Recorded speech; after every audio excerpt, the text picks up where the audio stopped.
ख्रिस्तामध्ये माझ्या प्रिय भाविकांनो, आज प्रभू येशू ख्रिस्त आपल्या शिष्यांना त्यांच्या भविष्यामध्ये येणाऱ्या सर्व अडचणीविषयी, सर्व दुःखाविषयी त्यांना जणू काही सावध करत आहे.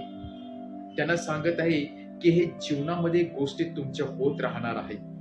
कारण तुमच्या गुरुला देखील या संकटातून जावं लागलेलं आहे. परंतु प्रभू येशू ख्रिस्त त्यांना या संकटातून वाचवण्यासाठी त्यांना आश्वासन देत नाही, तर या संकटामधून देखील जगाला साक्ष देण्यासाठी प्रभू येशू ख्रिस्त त्या सर्वांना पाचारण करत आहे. संकटापासून पळून न जाता, आजारापासून पळून न जाता, तर या संकटाला आपलेशी करून त्यामधून मार्ग काढून लोकांसमोर साक्ष देण्यासाठी प्रभू येशू ख्रिस्त आपल्या शिष्यांना पाचारण करत आहे.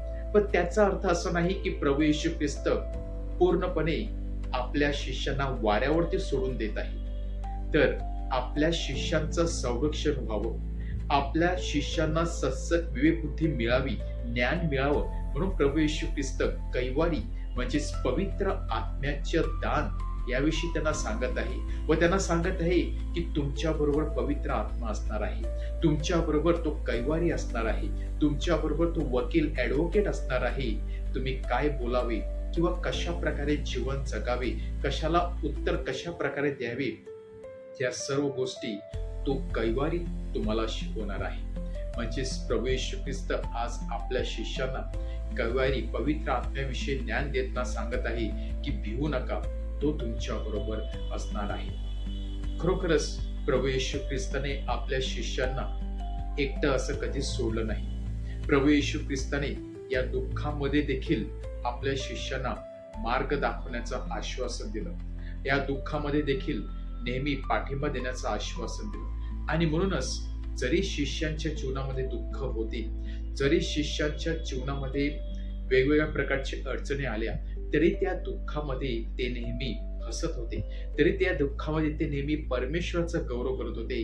कारण त्याला कारण एवढंच की त्यांच्यामध्ये तो पवित्र आत्मा आलेला होता. ज्या व्यक्तीच्या जीवनामध्ये पवित्र आत्मा आलेला आहे, ज्या व्यक्तीला पवित्र आत्म्याने स्पर्श केलेला आहे, त्या व्यक्तीला बाहेरील लोकांचा टीकेचा किंवा कुठल्याही गोष्टीचा काही फरक पडत नाही.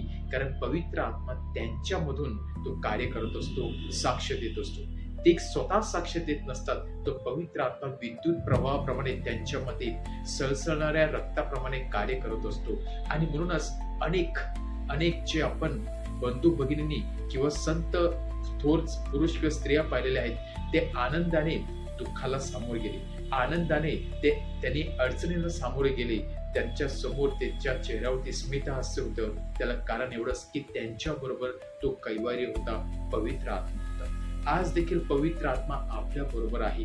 परंतु खंत एवढंच की आपण मात्र पवित्र आत्म्याबरोबर चालत नसतो, आपण मात्र त्याला आपलेशी करत नसतो, आपण मात्र त्याला टाइम देत नसतो. आपण आपल्या स्वतःच्या बुद्धीवरती, ज्ञानावरती अवलंबून राहून पवित्र आत्म्याला बाजूला ठेवण्याचा प्रयत्न करत असतो. आणि त्यामुळे संकटाने आपण भिवून जात असतो, दचकून जात असतो. परंतु ज्या व्यक्तीकडे पवित्र आत्मा आहे, ज्या व्यक्तीकडे परमेश्वराचं सामर्थ्य आहे, ज्या व्यक्तीचा विश्वास परमेश्वरात निसंबून घडला आहे, त्याच्या जीवनामध्ये कितीही संकटे आले तर तो भिवून जात नाही. कारण पवित्र आत्मा त्याच्याद्वारे कार्य करत असतो. तोच पवित्र आत्मा ज्याने आपल्या शिष्यांना एकत्र आणलं, पवित्र मरीवर देखील तो उतरला आणि पवित्र आत्म्याद्वारे अनेक शिष्यांनी वेगवेगळ्या ठिकाणी जाऊन परमेश्वराची साक्ष इतरांना दिली. तोच पवित्र आत्म्याचं दान प्रभू येशू ख्रिस्त आज आपल्या सर्वांना देऊ इच्छित आहे. त्या प्रभू येशू ख्रिस्ताकडून त्या दानासाठी आपण विनवणी करूया आणि पवित्र आत्म्याने आपण जीवन जगण्याचा प्रयत्न करू.